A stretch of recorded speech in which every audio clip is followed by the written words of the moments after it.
मित्रों, आज लोकसभा चुनाव के 8वें चरण का मतदान हो रहा है और आज जो है लगभग शाम तक 6 बजे तक 502 लोकसभा क्षेत्रों में मतदाता अपने मताधिकार का इस्तेमाल कर चुके होंगे। लेकिन अफसोस की बात है कि इस पूरे के पूरे चुनाव में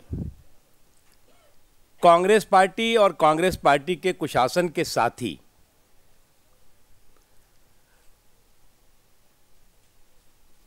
जिस तरह का व्यवहार करते दिखे, जिस तरह से नकारात्मक सोच के साथ पूरे चुनाव में दिखे और मुद्दों से भागते हुए और गाली गलौज और तूतू मैमे की भाषा इस्तेमाल करते हुए दिखे, उससे कांग्रेस पार्टी जहां एक तरफ राजनीतिक पतन की तरफ तो जा ही रही है, नैतिक पतन की भी पराकाष्ठा की तरफ पहुंच रही है। कांग्रेस जिस तरह से करप्शन के कुएं में कॉन्स्पिरेसी की कबड्डी खेल रही है, उससे एक बात बहुत साफ है कि करप्शन के कुएं में कॉन्स्पिरेसी की कबड्डी खेलने वाले उस कुएं में खुद ही अपने चक्रव्यूह में फंस जाते हैं। और आज जो 2 घटनाएं हुई हैं ताज़ी, वो घटनाएं इस बात का सबूत हैं कि कांग्रेस खुद अपने चरित्र और चतुराई के चक्रव्यूह में कितनी बुरी तरह से फंस चुकी है। आज सीबीआई कोर्ट ने श्री अमित शाह जी के मामले में जो फैसला दिया है, निश्चित तौर से वो सत्यमेव जयते कहा जाएगा, सत्य की विजय के रूप में देखा जाएगा। जिस तरह से कांग्रेस पार्टी ने कॉन्स्पिरेसी के तहत, एक पॉलिटिकल कॉन्स्पिरेसी के तहत हमारे प्रधानमंत्री पद के उम्मीदवार श्री नरेंद्र मोदी जी और भारतीय जनता पार्टी के अन्य नेताओं के खिलाफ एक षड्यंत्र और साजिश का ताना बाना बिना वो अपने आप अपनी मौत मर रहा है। और इसीलिए मैंने कहा कि सत्यमेव जयते, सत्य की विजय होती है। और जो इस तरह के षड्यंत्र और साजिशों में शामिल होते हैं, उनका सूपड़ा साफ होता है। कि कांग्रेस पार्टी को ये लगता था कि इस तरह के जो उसका कुशासन है, उस कुशासन पर कॉन्स्पिरेसी का कवच चढ़ा दो और उसके कुशासन पर पर्दा ढक जाएगा। लेकिन उल्टा हो रहा है, वो एक के बाद एक बेनकाब हो रहे हैं। दूसरी जो बड़ी घटना है, वाराणसी में श्री नरेंद्र मोदी जी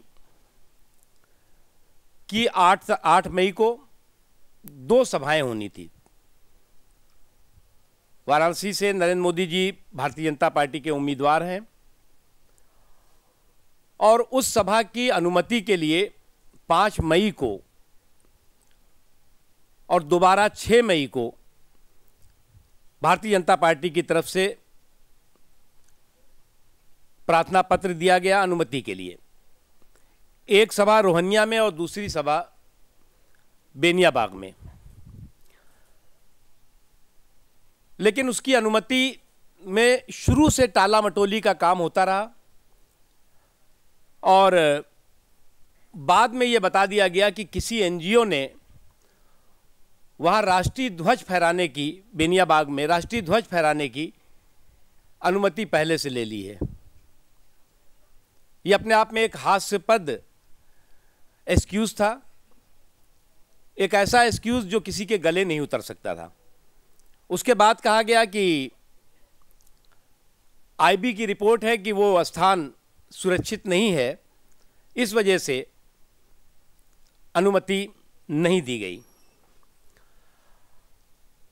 पार्टी के वरिष्ठ नेता श्री अरुण जेटली जी ने एक चिट्ठी चुनाव आयोग को लिखी है और उसमें उन्होंने शुद्ध रूप से ये कहा है कि जानबूझ करके श्री नरेंद्र मोदी जी अपनी बात मतदाताओं के बीच में रखें, उसमें बाधा पहुंचाने, उसमें अड़ंगा डालने की कोशिश की गई है। साथ ही जो वर्तमान रिटर्निंग ऑफिसर हैं, उनका व्यवहार निष्पक्ष और स्वतंत्र और भयमुक्त माहौल में चुनाव कराने में बाधा पैदा करेगा। क्योंकि जो पिछले दिनों कई घटनाएं हुई जिसमें कि भारतीय जनता पार्टी के कार्यकर्ता डोर टू डोर कैंपेन कर रहे थे और डोर टू डोर कैंपेन करते वक्त लगभग 27 कार्यकर्ताओं को गिरफ्तार किया गया। उनमें उन पर मुकदमे लिखे गए, 144 के तहत गिरफ्तारी हुई। सामान्यतः 144 में गिरफ्तारी के बाद तत्काल छोड़ दिया जाता है मुचलके पे, लेकिन हुआ उल्टा। 144 में गिरफ्तारी के बाद 2.5 दिन तक उनको हिरासत में रखा गया और हिरासत में रखने के बाद छोड़ा गया 2 लाख रुपए के बॉन्ड और 2 लाख रुपए की जमानत लेकर के। ये अपने आप में एक राजनीतिक पूर्वाग्रह से भरपूर घटना है और इसलिए हमने चुनाव आयोग से मांग की है कि जो वहाँ पर वर्तमान रिटर्निंग ऑफिसर हैं उनको तत्काल बदला जाए और निष्पक्ष, भयमुक्त माहौल में, स्वतंत्र माहौल में चुनाव हो सके, इसके सारे प्रभावी प्रावधान किए जाने की जरूरत है।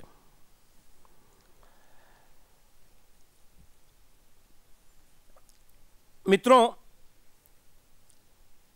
नीच और नीच राजनीति, ये अपने आप में कांग्रेस पार्टी, ये शब्द कांग्रेस पार्टी के गले की हड्डी बनता जा रहा है। कांग्रेस पार्टी की नेता श्रीमती प्रियंका गांधी जी ने ये शब्द को कहा था। आप सबको याद होगा कि जो क्रांति की कांग्रेस थी, उसने महात्मा गांधी जी के नेतृत्व में जन्म और कर्म के नाम पर ऊंच नीच के खिलाफ बड़ी लड़ाई लड़ी और जो ये करप्शन की कांग्रेस है, वो जन्म और कर्म के नाम पर ऊंच नीच की दीवारों को बढ़ाने और बड़ा करने की कोशिश कर रही है। दूसरी चीज़ ये कि कांग्रेस पार्टी को ये बात समझनी चाहिए और उसको अच्छी तरह से उस पर आत्मचिंतन करना चाहिए कि घटिया किस्म की राजनीति किसने की है, नीच राजनीति किसने की है। जब हमारे जवानों के सर पाकिस्तान के लोग काट रहे थे, तो उस वक्त कांग्रेस पार्टी और कांग्रेस पार्टी के लोग चुपचाप बैठे हुए उसका नजारा देख रहे थे।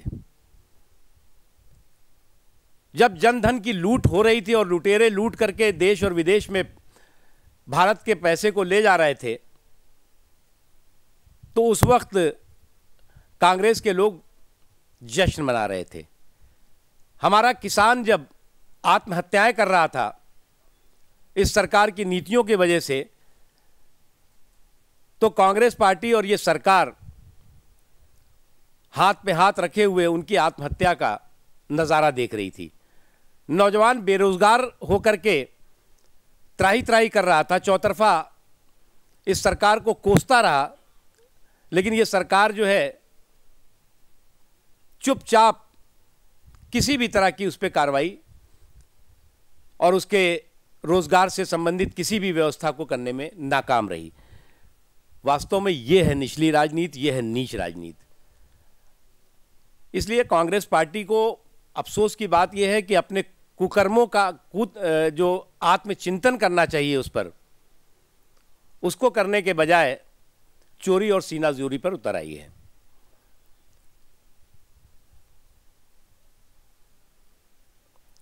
जिस तरह से हर चरण का जो चुनाव आप देखें, पहले चरण से लेकर के और आज जो हो रहा है, वो हर चरण में कांग्रेस के करप्शन के कॉफिन में एक कील लोगों ने ठोकी है। और निश्चित तौर से जो आखिरी चरण का चुनाव होगा वो कांग्रेस के करप्शन के ताबूत में आखिरी कील साबित होगा। पार्टी के तमाम वरिष्ठ नेता अलग अलग स्थानों पर लगभग सभी लोकसभा क्षेत्रों में चुनाव प्रचार में गए और अभी जो एक चरण का चुनाव बचा हुआ है उसमें भी जा रहे हैं। हमारे प्रधानमंत्री पद के उम्मीदवार श्री नरेंद्र मोदी जी लगभग सभी क्षेत्रों में और सभी राज्यों में चुनाव प्रचार कर चुके हैं और आगे आने वाले दिनों में करेंगे। पार्टी के वरिष्ठ नेता श्री लाल कृष्ण आडवाणी जी, पार्टी के राष्ट्रीय अध्यक्ष श्री राजनाथ सिंह जी, श्रीमती सुषमा स्वराज जी, श्री अरुण जेटली जी, डॉक्टर मुरली मनोहर जोशी जी, श्री एम वेंकैया नायडू जी, श्री नितिन गडकरी जी और हमारे जो भाजपा शासित राज्यों के मुख्यमंत्री हैं शिवराज चौहान जी, डॉक्टर रमन सिंह जी, श्रीमती वसुंधरा राजे सिंधिया जी, श्री मनोहर पारीकर जी सहित सभी वरिष्ठ नेताओं ने अलग अलग स्थानों पर चुनाव अभियान और चुनाव प्रचार में हिस्सेदारी और भागीदारी की है। मित्रों, श्री नरेंद्र मोदी जी ने अब तक 1340 स्थानों पर 3D होलोग्राम के माध्यम से लाखों लोगों को संबोधित किया है और ये अत्याधुनिक तकनीक किसी भी लोकतांत्रिक देश में पहली बार इतने बड़े पैमाने पर देखी गई है और जिसको कि बहुत अपार जन समर्थन मिल रहा है। गांव-गांव में, कस्बों में, दूर दराज के इलाकों में ये 3D होलोग्राम का जो कार्यक्रम है वो बहुत ही पॉपुलर है और इसमें बड़ी संख्या में लोग आ रहे हैं। अब तक 1340 स्थानों पर ये हो चुका है और आगे आने वाले दिनों में और कार्यक्रम भी होंगे। इसके अतिरिक्त हमने परंपरागत चुनाव प्रचार के माध्यम से भी लोगों तक सुशासन का संदेश, विकास का संदेश पहुंचाने में बहुत सफलता के साथ काम किया है।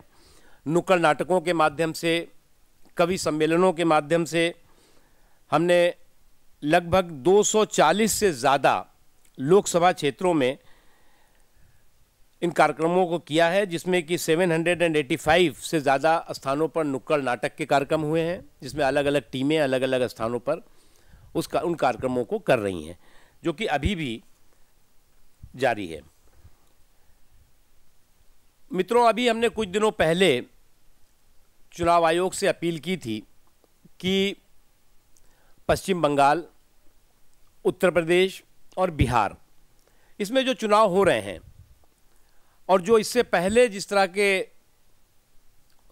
बूथ कैप्चरिंग की जानकारी आई, बूथ कैप्चरिंग की गई, एक सिस्टमेटिक बूथ कैप्चरिंग, ऐसी बूथ कैप्चरिंग जिसमें कोई वायलेंस दिखता नहीं लेकिन वो वायलेंस होता ज़रूर है, ऐसी बूथ कैप्चरिंग जो कहीं ना कहीं उसमें स्थानीय प्रशासन हिस्सेदार और भागीदार होता है, ऐसी बूथ कैप्चरिंग जिसमें कि सत्ता पक्ष के लोग बहुत सिस्टमेटिक तरीके से उसमें हिस्सेदारी करते हैं, भागीदारी करते हैं। हमने चुनाव आयोग को कहा था कि निष्पक्ष और भयमुक्त माहौल में चुनाव हो, ये लोकतंत्र के लिए भी ज़रूरी है। लेकिन आज भी जो घटनाएं आज के मतदान के समय में कई जगहों पे देखी गई, निश्चित तौर से वो घटनाएं चिंता का विषय हैं।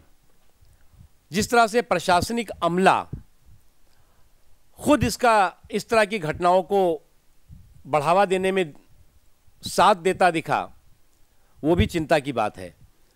हमारी चुनाव आयोग से अभी भी मांग है कि जो बचा हुआ चुनाव है उसमें व्यापक व्यवस्था करें, नंबर 1। दूसरी चीज़, जो काउंटिंग है, काउंटिंग में भी काउंटिंग के स्थल पर सीसीटीवी कैमरा, पैरामिलिट्री फोर्सेस और पर्याप्त काउंटिंग ऑब्जर्वर्स की नियुक्तियां होनी चाहिए।